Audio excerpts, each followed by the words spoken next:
Para todos, quiero hacer algunas claridades sobre la planeación y simulación de una entrevista psicológica para empezar a saber entonces la importancia de identificar el contexto en el que se realiza la entrevista, identificar el número de participantes o si se va a realizar solo con una persona para desde allí empezar a planear las preguntas, seleccionar si es una entrevista que corresponde a una entrevista abierta, cerrada o semiestructurada, permitirse la planeación de las preguntas de acuerdo al foco de análisis y el enfoque en el cual está orientada la entrevista, generar los tres momentos relevantes del tiempo que caracterizan la conversación y tienen que ver con la apertura de la entrevista, el rapport, la generación de confianza y seguridad, el consentimiento informado, donde la persona nos permite el manejo de la información y está de acuerdo con ello, el desarrollo de la entrevista que corresponde a esa planeación de las preguntas que ya previamente se han diseñado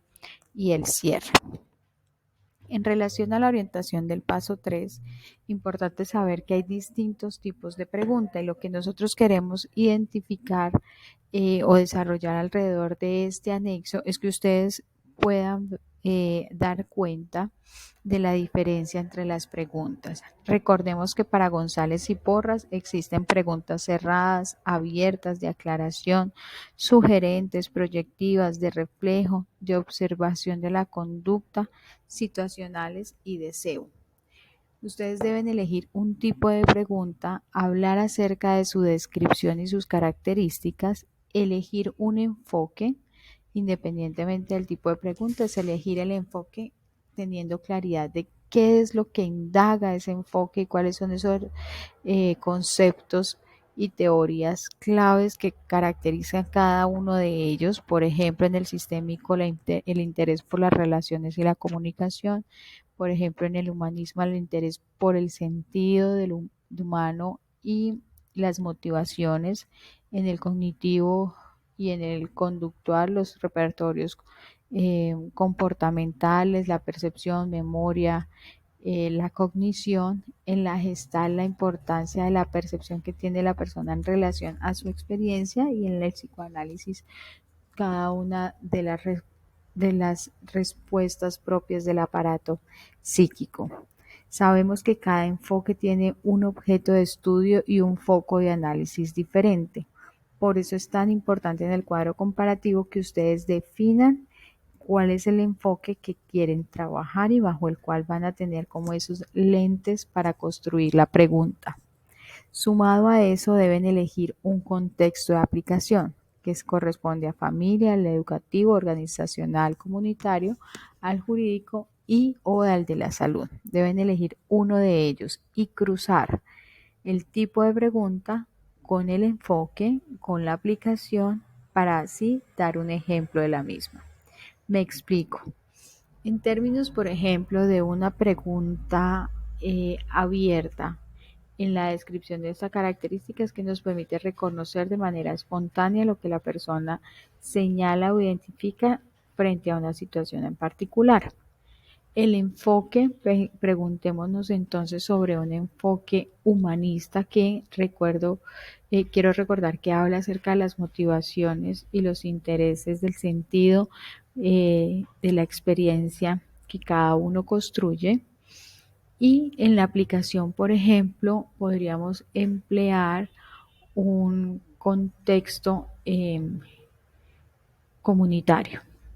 En este orden de ideas, una pregunta abierta de característica humanista en contexto comunitario podría ser cómo es la experiencia de la construcción de redes de apoyo que existen en su comunidad. Como lo estoy preguntando en cómo es la experiencia, esto ya nos abre las características, uno, de pregunta abierta, porque no puede ser una sola experiencia, sino varias. Dos, que está preguntando sobre esos intereses y esas motivaciones que la persona tiene y que puede identificar en el contexto en particular. Otros ejemplos, por ejemplo, valga la redundancia, podría ser un tipo de pregunta cerrada con esa descripción de tener el interés de generar mayor puntuación por parte del entrevistado, o sea, mayor claridad dentro de un enfoque gestáltico que nos va a preguntar y nos va a indagar acerca de la percepción de la persona en un contexto de familia. ¿Con cuántas personas convives? Cuando preguntamos con cuántas, lo que esperamos es que nos dé una respuesta numérica, con lo cual ya ahí estamos respondiendo a la característica del tipo de pregunta cerrada y es un valor, nada más, un solo valor y no la extensión de lo que podría representar otro tipo de pregunta. En la familia, ¿por qué? Porque se está indagando acerca de esa identificación de la persona con ese contexto en relación a ese enfoque. Otra pregunta podría ser de aclaración, que son las que permiten generar claridades alrededor de alguna situación que le presenta confusión al entrevistador. En un espacio, por ejemplo, orientado en un enfoque cognitivo-conductual que pregunta acerca del repertorio comportamental, del aprendizaje, de la memoria, en un contexto educativo. Aquí sugiero yo que en el contexto nos permitamos decir con mayor precisión cuál podría ser ese punto o desarrollo de la entrevista, por ejemplo, si es en orientación vocacional, en pautas de crianza, perdón, en pautas de estudio, en control de la ira en el aula, ahí podríamos nosotros hacer esa aplicación en el contexto como con mayor claridad. Y la pregunta sería, ¿consideras que la medicina, ahí estamos aclarando que es solamente la medicina, por eso el tipo de pregunta, es la profesión más afín a sus competencias, gustos y habilidades?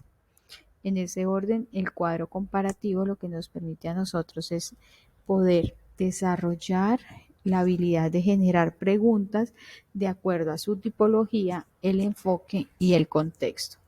Espero con ello resolver las inquietudes que se han venido presentando y estaré atenta a su participación en el foro.